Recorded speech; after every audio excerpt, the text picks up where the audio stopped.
everyone, welcome back to Geek University for part 2 of our Marvel Cinematic Universe recap. I'm your host, Chris Carusamon Marquez, and in this episode, we will be recapping all 9 films from Phase 3 of the MCU. But before we get started, just a reminder that if you like what you see here, make sure you hit those like and subscribe buttons, and don't forget to ring that notification bell in order to stay up to date on any new content we publish. Also, make sure you stick around until the end of the video for a very special Marvel giveaway. So Phase 3 of the MCU begins with Captain America's Civil War. The events of Avengers Age of Ultron have left Sokovia in ruin. This, along with another superpower-fueled accident in Lagos, moves the World Security Council to decide to force individuals with superpowers to register with the government and to stop freelancing their missions. This causes an ideological split among the Avengers. On one side is Stark, who believes it is necessary to keep the team together. On the others is Rogers, who thinks the move is overreach and could lead to superheroes being used corruptly by those in charge. The Winter Soldier resurfaces and bombs a world conference, killing the leader of Wakanda, King T'Chaka. This motivates T'Chaka's son, T'Challa, played by Chadwick Boseman, to take up his father's mantle as the Black Panther and seek revenge against the Winter Soldier. Rogers and Wilson attempt to bring Barnes in, but are interrupted by T'Challa. They scuffle and all 4 are apprehended. A man named Helmut Zemo, played by Daniel Bruhl, pretends to be a psychiatrist sent to interview Barnes. He uses the trigger wards Hydra implanted in Barnes' head in order to gain specific information about Hydra. He then sets Barnes loose to cover his own escape. Rogers is able to stop him and then sneaks him away. When Barnes recovers, he tells Rogers of a secret Siberian Hydra base where other Winter Soldiers are. Rogers and Wilson decide to go rogue and recruit Scarlet Witch, Hawkeye, and Ant-Man to help. Stark assembles his own team of Black Widow, Black Panther, War Machine, Vision, and Spider-Man, played by Tom Holland. The superheroes come to blows in a giant battle at an airport before Black Widow allows Rogers and Barnes to escape. The rest of Rogers' team is captured and sent to the Raft prison. After gaining the location of Rogers and Barnes from Wilson, Stark goes to Siberia, secretly being followed by T'Challa. The other Winter Soldiers have already been killed by Zemo by the time they arrive. Zemo plays a video that shows the Winter Soldier killing Stark's parents in the past. After realizing that Rogers was aware of this already, they begin to battle as superheroes once more. Stark destroys Barnes' robotic arm before Rogers disables his armor. Rogers and Barnes then flee. Satisfied with his revenge, Zemo attempts suicide but is stopped by T'Challa and taken into custody. Rogers then goes to break his team out of the Raft prison. In the first post-credit scene, we are shown that Rogers and Barnes have been taken back to Wakanda. Barnes agrees to go back into cryosleep until his brainwashing can be fixed. In the second post-credit scene, we see Spider-Man back in his bedroom in New York, where he finds out that Stark has made some upgrades to his web shooters. Film 2 of Phase 3 is Doctor Strange. Expert surgeon Stephen Strange, played by Benedict Cumberbatch, is injured in a car accident. He ends up turning to the mystical arts in order to try to heal his hands. He ends up under the instruction of a mystical being known as the Ancient One. Strange progresses quickly and begins to learn how to manipulate time with the Eye of Agamotto, which is really just the Time Stone. After a fight in the mirror dimension, the sorcerer Caecilius mortally wounds the Ancient One, leaving Strange to defend the world. Strange and the monk Mordo arrive in Hong Kong to find the mystical librarian Wong dead and the sanctum destroyed. Strange uses the Eye of Agamotto to reverse time and save him. He then enters the Dark Dimension and creates a time loop, trapping himself and the demon Dormammu. Dormammu kills him over and over again, but Strange holds steady. Dormammu finally gives in and agrees to leave Earth, taking Caecilius with him in exchange for Strange ending the loop. Strange takes up residence at the New York Sanctum to continue his studies. In the first post-credit scene, we see Thor and Loki visiting Strange in New York to ask for his help in locating their father Odin. The second post-credit scene, we see Mordo explaining the true purpose of a sorcerer to Pangborn before stealing his power. The third film in Phase 3 is Guardians of the Galaxy Volume 2. Quill learns that his father is an all-powerful ancient being called Ego, played by Kurt Russell. Ego brings Quill and his team to a planet, which is actually just Ego in another form. There we meet Ego's ward Mantis, played by Pom Klementieff. Mantis and Drax form a friendship while Quill and Ego bond as father and son. However, the team soon discovers that Ego wants to use Quill to transform thousands of worlds into extensions of himself, killing billions across the galaxy. With the help of Mantis and Yondu, the Guardians defeat Ego and prevent galactic genocide. In the first of 5 post-credit scenes, we see Kraglin, played by Sean Gunn, attempting to use and control Yondu's arrow. He accidentally stabs Drax with it. In post-credit scene number 2, we see the original Guardians of the Galaxy team, as played by Sylvester Stallone, Michelle Yeoh, Michael Rosenbaum, Ving Rhames, and Miley Cyrus, reuniting for Yondu's funeral. In post-credit scene number 3, we see Adolescent Groot playing a handheld video game and getting a stern talking to from Quill about his dirty room.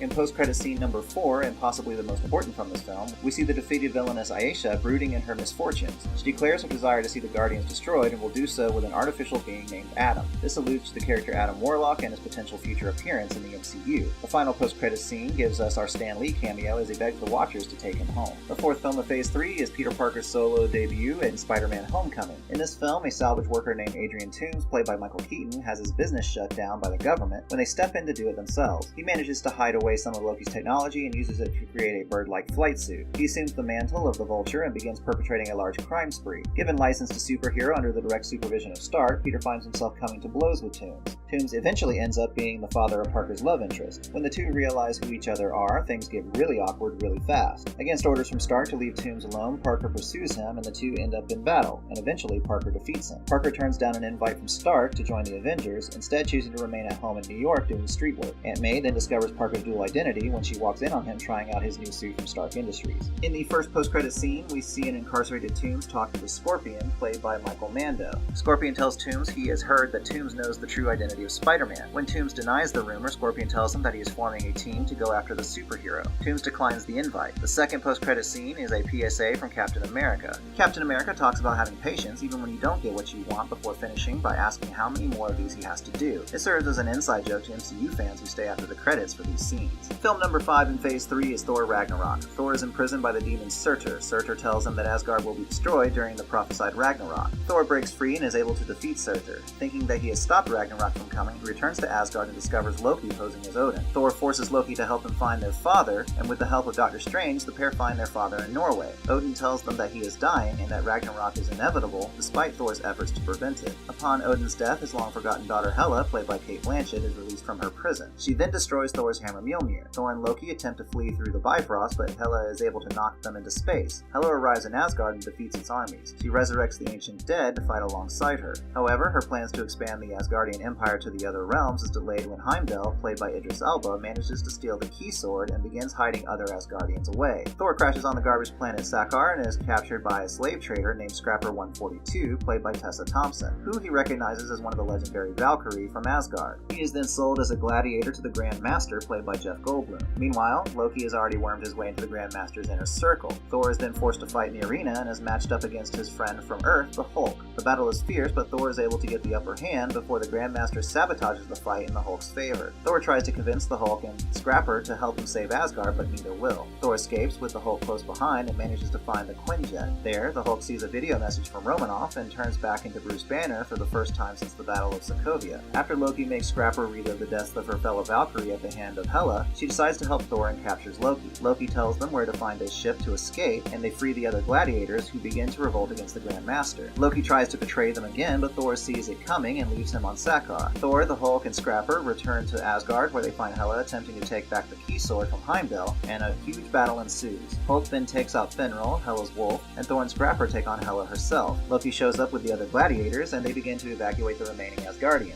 Thor, realizing that Ragnarok is the only thing that can stop Hela, gets Loki to place Surtur's crown in the eternal flame. Surtur is reborn and destroys Asgard, killing Hela. Now king, Thor decides to take his remaining people to Earth. In the first post-credits scene, Thor and Loki look out into space with renewed hope before a large ship overshadows them, signaling that Thanos has finally arrived. In the second post-credits scene, the Grandmaster boasts to a crowd of rebels, telling them how great the uprising was and that they couldn't have done it without him, since every rebellion needs someone to rise against. He then tells them that they should consider it a draw. Black Panther is the sixth film of the MCU's Phase 3. T'Challa returns to Wakanda for his coronation. There, he is challenged for the crown by the leader of the Jabari tribe, M'Baku, played by Winston Duke. The two battle, but T'Challa is ultimately victorious. Ulysses Claw, played by Andy Serkis, and his partner Eric Stevens, played by Michael B. Jordan, steal a Wakandan artifact from a museum. T'Challa is convinced to go after Claw and return him to Wakanda to face justice for his crimes against them. T'Challa, along with his bodyguard Okoye, played by Danai Gurira, and his warrior girlfriend Nakia, played by Lupita Nyong'o, head to Busan, where Claw has arranged to sell the artifact to undercover CIA agent Everett Ross, played by Martin Freeman. T'Challa captures Claw but releases him to Ross. Stevens breaks Claw out of CIA custody, and Ross is badly injured during the fight. Rather than go after Claw again, T'Challa decides to take Ross back to Wakanda, where his sister Shuri, played by Letitia Wright, can heal him with Wakanda technology. T'Challa confronts Zuri, played by Forrest Whitaker, about what happened in the past. Zuri tells him that the Wakandan prince N'Jobu was attempting to steal Wakandan technology and give it to the people of African descent around the world so that they could fight their oppressors. His brother, King T'Chaka, is forced to kill him during the confrontation when N'Jobu attacks Zuri. T'Chaka tells Zuri to keep what happened a secret, and they leave N'Jobu's American son behind. This boy ends up being Eric Stevens, who grew up to be a U.S. Special Ops soldier who adopted the call sign Killmonger. Stevens arrives in Wakanda and announces his birthright as a Prince of Wakanda. He challenges T'Challa for the crown. T'Challa loses badly and is thrown over the waterfall. Stevens eats one of the Black Panther herbs and orders the rest to be destroyed, but Nakia is able to save one at the last minute. Nakia, Shuri Ross, and the Queen Mother Ramonda, played by Angela Bassett, flee to the Jabari tribe seeking their help. There, they find an unconscious T'Challa. Nakia gives him the herb and he is healed. They return to the Wakanda capital to fight Stevens and stop him from sending Wakandan technology to other parts of the world. A large battle begins, pitting Wakandans against each other. The Jabari tribe shows up as reinforcements while Ross uses a remote control aircraft to shoot down the planes carrying the tech out of Wakanda. T'Challa mortally wounds Stevens. Stevens then refuses to be healed, saying he would rather die free than be in prison. T'Challa takes Stevens' mission to heart and decides to no longer keep Wakanda in the shadows and use its technology to help the world. In the first post-credit scene, T'Challa addresses the UN, telling the world for the first time that Wakanda will be sharing its knowledge and technology. In the second post-credit scene, we see Barnes appear from a Wakandan hut. We learn that Shuri has been healing Barnes both physically and mentally. Film number 7 of Phase 3 of the grandiose team-up event Avengers Infinity War. Having just taken the Power Stone from the Nova Corps on Xandar, Thanos intercepts Thor and his band of Asgardian refugees in space. Thanos takes the Tesseract and extracts the Space Stone from it. In the process, he subdues Thor, overpowers the Hulk, and kills Loki. Hulk then crash lands in New York, changing back into Bruce Banner.